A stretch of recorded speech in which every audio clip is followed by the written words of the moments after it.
Halo, selamat pagi. Jumpa lagi bersama saya Yana Priyatna dari Young Proland. Alhamdulillah pada kesempatan pagi ini kantor kami kedatangan orang yang luar biasa, yaitu adalah Pak Budi Isman ya. Apa kabar Pak Budi? Baik ya. Oke, alhamdulillah ya. Oke, bagi yang belum tahu, ini Pak Budi ini adalah seorang dulunya ex dari CEO-nya Coca-Cola Indonesia. Kemudian beliau juga presdir dari susu SGM yang berhasil memprivatkan mungkin ya atau menjualkan susu SGM ini, Sari Husada ini ke Danone Prancis itu 2008 sekitar hampir 23 triliun rekan-rekan. Dan beliau pun sebagai guru bisnisnya mungkin daripada Haus, kemudian Bolu Susu Lembang, Abnormal Cafe dan lain sebagainya, banyak lah dari beliau ya. Dan mungkin nggak usah berpanjang lebar, tapi sebelum kita gali lebih dalam siapa beliau, Anda bisa like, comment, subscribe video di bawah ini ya, kayak gitu. Oke, Pak Budi langsung aja Pak Budi ya.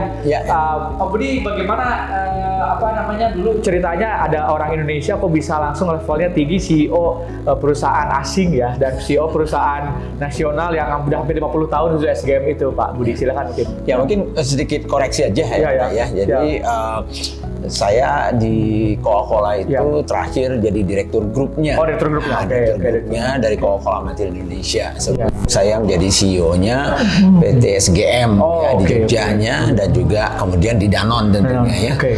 Ini sebetulnya memang tidak banyak sih, walaupun ada ya, tidak banyak orang-orang Indonesia yang sampai di puncaknya, walaupun ada ya. Saya tentunya termasuk salah satunya. Itu karena lebih sebetulnya satu ya, ada kemungkinan saja perusahaan-perusahaan itu memang karena dia perusahaan asing, perusahaan besar yang sudah terkenal. Pertama tentunya mereka akan memilih orang yang betul-betul cocok ya. Cocok itu artinya apa? Punya kompetensinya, punya juga pengetahuan dan skillsnya. Yang terutama salah satu yang jadi problem banyak orang Indonesia adalah bahasa. Baik nulisnya ya minimum bahasa Inggris toh, sampai juga tentunya bicaranya, verbalnya. Lalu kemudian soal budayanya. Saya budaya asing itu kan nggak sama dengan kita.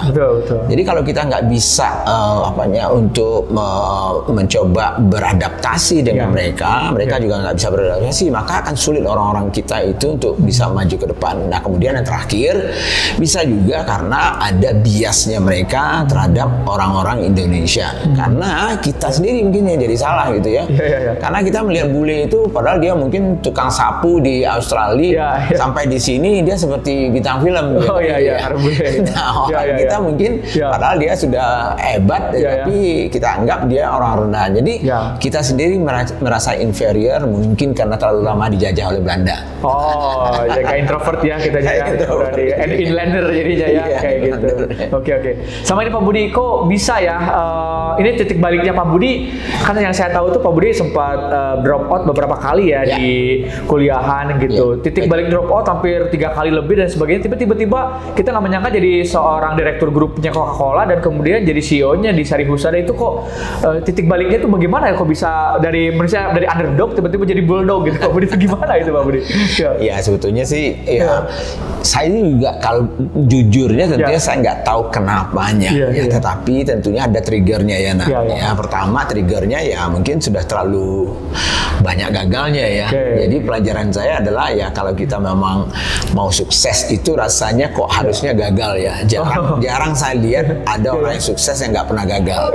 Belum pernah ketemu saya. Betul. Jadi mungkin sudah terlalu banyak gagalnya sehingga mungkin di situ sudah habis nih. Gagalnya udah habis nih.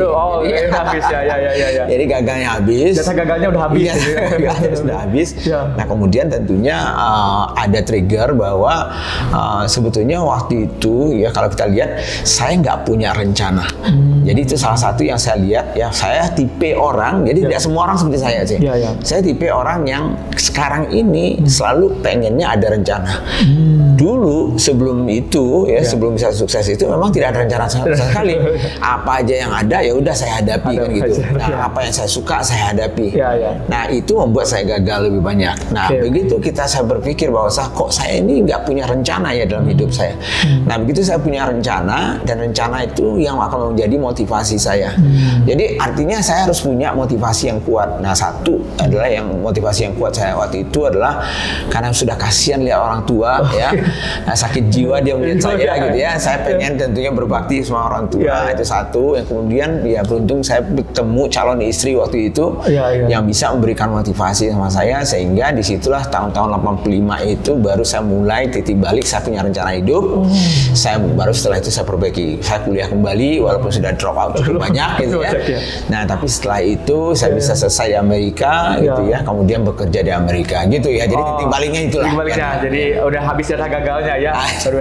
Nah, Pak Budi ini dikenal sebagai guru bisnis di Indonesia. Banyak founder-founder CEO yang pernah belajar ke beliau. Salah satunya yaitu adalah di Brand House, Mega Cuan, Benings, Agrenesia, Bolu Susu Lembang gitu ya.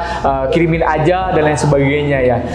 Pak Budi dan yang ciri khas Pak Budi itu sebetulnya nggak bertele-tele, nggak ribet segala macam, cukup global juga, tapi kena gitu, tek gitu ya. Nah itu mungkin Pak Budi kenapa jadi akhirnya memutuskan pensiun gitu ya, atau pensiun dini gitu ya di Sarihusa dan sebagainya, dan memutuskan untuk ini kayaknya saya menjadi guru bisnis aja deh untuk ngajarin orang-orang. Itu gimana tuh titik baliknya lagi nih kedua hari? Gitu. Ya jadi tahun 2010 itu sebetulnya saya masih umur 47 tahun ya. Nah jadi memang belum pensiun sih, umur pensiun itu 60 lah misalnya ya. Jadi waktu itu saya berpikir bahwa puncak karir saya sudah dapat. Jadi artinya nggak ada lagi yang di atas itu. Nah dulunya saya kan pengusaha sebelum saya bekerja. Nah jadi saya merasakan bahwa waktu saya berusaha dulu ya, tidak ada orang yang ngajarin saya cara berbisnis yang baik dan benar yang lebih komprehensif. Nah jadi oleh karena itu saya pikir setelah 30 tahun punya pengalaman, sayang banget ya kita nggak bisa memberikan ke orang lain gitu ya. Jadi keinginan saya sisa hidup saya itu adalah mencoba memberikan pengalaman saya, pengetahuan saya, mungkin ya ilmu saya itu kepada teman-teman yang mungkin pengen membangun bisnis seperti anak ya, pengen bisnisnya bagus, sustainable, tumbuh dan profitable. Nah sayangnya kita ini sering belajarnya kan sepotong-sepotong. Nah oleh karena itu saya mencoba mendirikan bisnis.id bersama teman-teman dan partner-partners kami ya, lewat Microinvestindo juga gitu ya, melakukan pendampingan, belajar, workshop dan segala macam agar memberikan pelajaran dan pengalaman yang lebih komprehensif. Nah itu satu. Yang kedua, kalau kita lihat pengalaman teman-teman ini kan kalau mulainya itu dari UMKM atau entrepreneur kecil ini kan modalnya kebanyakan nekat ya. Kayaknya ya juga nekat. Nah, jadi memang saya setuju banget ya. Tidak ada hanya rencana aja, habis itu nggak ada actionnya, nggak bisa jadi pengusaha. Tapi kalau nekat aja juga nggak cukup. Jadi oleh karena itu kita membangun fondasi-fondasi bisnis itu ya dengan sebetulnya logika-logika yang sebetulnya simple dan mudah sebetulnya kita pelajari. Cuman orang yang tidak tahu tentunya nggak bisa mempelajarinya. Nah disitulah saya mulai dengan teman-teman ya, dengan partner-partner kami untuk memulai membangun bisnis dengan fondasi yang kuat, dengan terstruktur. Nah disitulah intinya bahwa saya melihat potensi entrepreneur Indonesia itu kan luar biasa. Peluang Indonesia ini sebagai negara yang terbesar ekonominya di Asia Tenggara, dengan penduduk yang terbesar juga ya di Asia Tenggara, maka peluang untuk entrepreneur untuk menjadi sukses itu tinggi asal mereka punya nekat, punya kemauan, tapi juga mau belajar gitu. Nah salah satu logika Pak Budi Isman ini yang sering di-sharing tuh bisnis 10 juta dengan bisnis 1 triliun itu sama gitu ya. Ini samanya apa kok? Ya sama, berarti kita yang tahu beda ya, bedanya angkanya juga berkali lipat, beda banget gitu ya. Nah itu menurut Pak Budi itu apa yang menyamakan bahwa bisnis 10 juta sama 1 triliun itu sebetulnya sama gitu? Itu gimana tuh Pak Budi logikanya? Ya sebetulnya logikanya adalah saya alami sendiri. Jadi waktu saya berbisnis dulunya ya modalnya sih ya mungkin bukan sejuta ya, tapi intinya kan rendah ya. Mau sejuta kayak mau 2 juta, 10 juta, tapi dengan yang triliunan. Jadi saya pernah mengelola bisnis yang mungkin puluhan, ratusan triliun. Pernah juga memulai bisnis yang cuma modal mungkin sejuta, mungkin tanpa modal dan segala macam. Nah kalau dilihat dari pengalaman itu, ternyata capeknya sama, waktunya hampir sama juga. Justru mungkin lebih pusing lagi sebetulnya pada saat kita memulai bisnis itu dengan modal yang kecil tadi itu dibandingkan kalau kita sudah besar kan gitu. Nah Nah, jadi intinya apa sih? Intinya adalah kalau kita mau berbisnis itu, berapapun modalnya awalnya kita, jangan pernah kita mau mimpinya pendek gitu, dan kecil. Toh capeknya sama, udah kecebur langsung di situ. Kenapa nggak langsung aja berpikir besar, punya mimpi yang besar, capeknya nggak beda-beda banget. Nah, contohnya saja apa? Misalnya kertas yang dipakai untuk perjanjian yang 100 triliun dengan 1 juta sama nggak kira-kira kertasnya? Mungkin satu juga kertasnya. Mungkin materainya juga sama ribu kan ya. Waktu kita mikir, bayangkan ya. Nah ya, waktu kita mikir ya sama. Ya kalau Yana misalnya 24 jam mikirin bisnisnya Yana, waktu kita mengelola bisnis yang atau punya bisnis yang 100 triliun pun sama juga mungkin kan gitu ya. Nah, perbedaannya tentunya adalah ukuran dari misalnya magnitude dari jumlah orangnya yang kita kelola dan segala macamnya. Tapi pusingnya sama nggak? Kita punya 3 orang. Banyak teman-teman yang belajar dengan kita yang 3 orang pun dia bilang, Pak, aduh pusing sekali Pak, saya mencari orang yang bagus. Padahal orangnya cuma 3. 3 aja susah cari orang yang bagus. Betul. Nah, nggak ada bedanya juga di perusahaan-perusahaan besar yang ribuan karyawannya kan. Benar. Keuangan, prinsip keuangan sama aja. Uang masuk ada, uang keluar ada juga. Kalau ada uang masuk lebih besar dari uang keluar, ada profitnya. Sama juga. Ngatur bukunya sama juga. Benar. Nah, jadi oleh karena itu pesannya saya hanya satu aja. Kalau sudah terlanjur basah mau jadi entrepreneur, jangan tanggung-tanggung ya. Jangan hanya untuk bulan depan saya makan, cukup itu aja. Gitu ya. Terus Pak Budi, bagaimana tanggapan kan banyak tuh pembelajaran terutama di bangku kuliah gitu ya. Udah worth it nggak dengan update nggak bangku kuliah sekarang dengan ilmu-ilmu bisnis, UMKM dan sebagainya, yang terutama yang di sekolah-sekolah SBM dan sebagainya kan banyak tuh kampus-kampus mengeluarkan dan sampai ke Amerika juga banyak juga. Menurut Pak Budi, worth it nggak dengan update terkini dunia bisnis menurut Pak Budi? Sebetulnya tergantung universitasnya juga sih Yana. Jadi ada universitas yang memang bagus dan bukan hanya terkenal ya, tetapi memang bagus lulusan-lulusannya. Biasanya mereka juga mengupdate dirinya dengan ilmu-ilmu terbaru. Tapi yang lebih penting sekarang ini menurut saya adalah jarang kita melihat ya, sampai sekarang pun saya masih jarang. Coba Yana misalnya rekrut orang-anak baru kuliah, baru selesai. Kasih mereka kerjaan tanpa misalnya kita training dia, tanpa kasih mungkin arahan dan segala macam. Mereka bingung. Pasti bingung. Karena tidak ada instansi itu atau jarang instansi itu yang menyiapkan sebetulnya untuk kerja. Kan gitu ya? Iya, betul. Jadi kalaupun dia harus lulus kuliah pun, dia harus kita training dulu, kita harus arahankan, mentor dia, coaching dia supaya dia bisa menggunakan ilmunya. Jadi pada prinsipnya yang kita pelajari di kuliah itu lebih ke konsep dasarnya dulu. Yang lebih penting itu adalah bagaimana kita mengaplikasikan konsep-konsep itu ke dalam dunia nyata, dan dari situ kita belajar nih, benar nggak nih apa yang kita pelajari itu bisa diaplikasikan. Kalau tidak, apa yang harus kita lakukan? Nah, jadi kalau saran saya adalah tadi itu, kalaupun kita misalnya baru lulus kuliah, jangan yakin bahwa semua teori yang kita dapatkan itu bisa langsung diaplikasikan. Disitulah mending kita cari pengalaman. Betul. Nah, ini mungkin agak menarik ya Nah ya. Saya dulu lulus kuliah pun saya mau bekerja secara gratis tanpa dibayar gitu ya, asal saya bisa kerja. Nah, orang sekarang kalau mau kerja lu bayar berapa? Kan gitu ya. Benefitnya apa ya? Justru saya bekerja tanpa dibayar. Kenapa? Karena saya tahu saya bisa bekerja saja, saya sudah dapat pengalaman. Betul. Nah, apa bedanya kita kuliah, kita bayar kuliah? Benar nggak? Betul.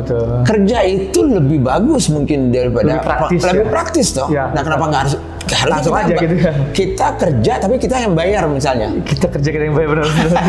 Betul. Bukan majikan yang bayar kita toh. Betul. Nah, karena itu yang lebih nyata. Itu misalnya ya. Betul. Tapi itu kan masalah mindset aja. Betul. Nah, jadi artinya untuk mendapatkan pengalaman itu saya mau misalnya kasihkan tenaga saya gratis asal saya dapat prakteknya. Nah, dari situ saya punya value tambahan, saya punya nilai. Nah, dengan nilai itulah baru harga saya naik. Gitu ya. gitu. Oke, betul. Nah, Pak Budi, trigger terbesar dari seorang pengusaha UMKM biasa yang contohnya Angga sama Rizka ya, Agranesia, dan Pak Budi pun pernah sudah jadi komisaris juga di sana ya. Itu kok bisa dari modal 500.000 rumahan tiba-tiba sekarang saya dengar itu omsetnya 1,2 triliun dan mau IPO. Itu trigger terbesarnya kok yang membuat mereka jadi seperti itu apa, dan harus bagaimana nih para pemirsa di YouTube ini Pak, kayak gitu kira-kira Pak? Tentu saya sangat beruntung ya ketemu sama teman-teman ini ya, seperti teman-teman di Haus, Agranesia, misalnya tadi kirimin aja, roti gembong, Yana juga, dan segala macamnya. Jadi perbedaannya itu menurut saya sih, kalau saya lihat orang-orang yang maju itu adalah satu ya, mereka itu mau belajar. Itu salah satu yang pembeda utama kalau saya lihat gitu. Yang kedua, mereka sangat humble. Humble itu maksudnya bukan berarti cuman flexing aja kan gitu ya. Tapi betul-betul mereka itu memutar uangnya karena dia tahu ya hanya dengan modal kecil itu mereka nggak punya yang lainnya. Jadi begitu mereka dapat keuntungan diputar kembali dulu. Jadi seperti bola salju. Nah itu kebanyakan yang seperti itu saya lihat ya. Nah kemudian yang ketiga, mereka berani dan mau mencoba sesuatu yang baru dan membangun timnya. Nah jadi waktu kita ketemu dulunya pun ya saya sempat membantu mereka ya, sekarang sudah selesai gitu ya. Dan mereka itu sangat terbuka ya untuk hal-hal yang baru. Terbuka juga mengambil tim-tim yang bagus sesuai dengan kemampuannya mereka. Kalau mereka nggak mampu ya tentunya yang mana yang terbaik ya sesuai dengan harganya misalnya kan gitu ya. Nah, jadi nggak mau aja. Tapi bertahap mereka melakukan itu. Nah terakhir yang saya lihat itu mereka juga mau membangun rencana jangka panjang. Jadi hampir semua teman-teman itu yang saya lihat itu punya rencana bisnis 5 tahun. Walaupun mereka mengatakan mereka ngerjainnya setahun sih. Tetapi minimal kan ujungnya juga ada. Benar. Nah di awal-awal mereka berbisnis mungkin belum terpikirkan. Itu wajar sama sekali. Tapi once dia sudah punya istilahnya itu bola saljunya sudah berjalan, ya keinginan mereka untuk belajar, keinginan mereka untuk membuat rencana lebih panjang, berani mengambil risikonya, mau membangun timnya sesuai dengan kemampuannya mereka, dan mereka sangat terbuka. Plus tadi itu hampir semuanya itu humble mereka itu, ya walaupun mereka mungkin bisa beli jet pribadi, dan segala macam, mereka tidak melakukan itu. Mereka masih naik Innova, itu biasa-biasa aja. Tapi mereka tahu bahwa suatu saat baru mereka akan merasakan nikmatnya dari hasilnya mereka. Gitu ya. Nah, Pak Budisman juga terkenal sebagai guru bisnis dan punya punya bahan pembelajaran itu. Apa yang membedakan Pak Budisman dengan guru-guru bisnis di Indonesia lainnya? Dan nanti kalau mau belajar itu kemana ya? Yang saya tahu itu ada online-nya, ada offline-nya, dan kalau offline-nya hampir tiap bulan juga. Nah, itu apa yang membedakan dulu Pak Budisman, dan kemudian kalau mau belajar kemana Pak Budisman? Ya, jadi sebetulnya kita membagi dua ya. Sejak pandemi itu kita mendirikan bisnis.id tempat teman-teman bisa belajar secara gratis, banyak video-videonya di situ. Yang berbayar dengan harga yang murah juga ada di situ, gitu ya. Setiap minggu kita ada bisnis forum free gratis dengan pandai-pandai expert kita, benar. Belajar macam-macam pelajaran. Kita juga ada live ya. Nah itu kita manfaatkan supaya teman-teman ini bisa belajar, yang tidak mampu juga bisa belajar, yang mampu juga bisa belajar. Nah kita juga ada offline-nya, workshop-nya kita. Nah kita pun membuat workshop kita itu secara terstruktur. Jadi dimulai dengan Smart Business Map kita itu dengan 12 pertanyaan ya, juga sudah belajar. Udah ikut semua. Nah biasanya itu ada value creation dengan Pak Baskoro. Setelah itu mungkin ada human resources management, ada sales and distribution. Jadi nantinya dengan workshop offline-nya pun ya teman-teman tuh bisa belajar secara komprehensif semua bagian dari sebuah bisnis itu, sehingga mereka mendapatkan ya cara-cara dan pengalaman-pengalaman yang bisa di-sharing oleh para expert kita untuk membangun bisnis yang sustainable itu. Jadi perbedaannya di mana sih? Teman-teman yang mengajarkan kita ini adalah praktisi-praktisi yang bukan kaleng-kaleng gitu ya. Jadi mereka betul-betul yang sudah punya pengalaman 20 tahun, 15 tahun, 30 tahun ya, baik secara profesional membangun bisnis maupun membantu teman-teman yang lainnya. Sehingga apa yang mereka ajarkan itu lebih relevan itu menurut saya, dan kita berusaha untuk semudah mungkin teman-teman yang belajar ini menangkap dengan bahasa-bahasa yang sederhana, walaupun tentu pelajarannya itu tingkat tinggi. Gitu ya. Kalau IG-nya itu Pak Budi Isman ya, Pak? Ya, Budi Isman Official. Budi Isman Official. Kalau bisnisnya bisnis.id. Ya, bisnis.id. Bisnis.id aja ya. Bisa ikuti ya, dan bisa diikuti juga di situ ya. Mungkin terakhir Pak Budi Isman, pesan terakhir ini buat para UMKM yang baru mulai atau baru berkembang atau mungkin lagi pusing nih udah pandemi dan lagi tahun pemilu, politik, resesi segala macam. Apa pesan Pak Budi Isman sehingga akhirnya bisa jadi the next Agranesia, the next house, the next kirimin aja, the next mungkin Migacuan dan sebagainya. Kira-kira Pak Budi Isman? Ya sebetulnya ya teman-teman tadi pesan saya satu ya, peluang untuk menjadi entrepreneur itu terbuka lebar gitu ya. Walaupun kita menjadi profesional, jadi karyawan pun oke juga, jadi tidak ada masalah. Apapun tujuan hidup kita, buatkanlah rencana hidup kita. Kalau sudah memilih menjadi entrepreneur, jangan tanggung-tanggung tadi ya. 1 juta dengan 1 triliun sama aja gitu ya. Lalu yang ketiga, jangan lupa jangan pernah berhenti belajar. Kalau tidak mampu yang berbayar, banyak kok yang gratis sekarang ini ya, termasuk di podcast-podcast seperti ini juga ya. Nah, kemudian terakhir tentunya adalah kalau Anda betul-betul sudah mau menjadi pengusaha yang sukses, bangun tim itu. Tim itu sangat penting. Terima kasih nih. Ya, luar biasa guys. Tapi kalau mau lebih lengkap ikutin Instagramnya Pak Budi Isman Official atau bisnis.id ya. Terima kasih. Sukses luar biasa ya Pak Budi Isman. Ya, semoga bisa memberikan insight bagi Anda semuanya, bisa memberikan banyak inspirasi, motivasi dan informasi bagi kita semua, dan luar biasa. Mudah-mudahan kita bisa nantinya berkembang bisnisnya ya. Hatur nuhun, saya Yana Priyatna, senang belajar dan senang berbagi. Semoga bisa ketemu lagi di lain waktu dan kesempatan ya. See you on the top, see you on the time. Hatur nuhun, sukses.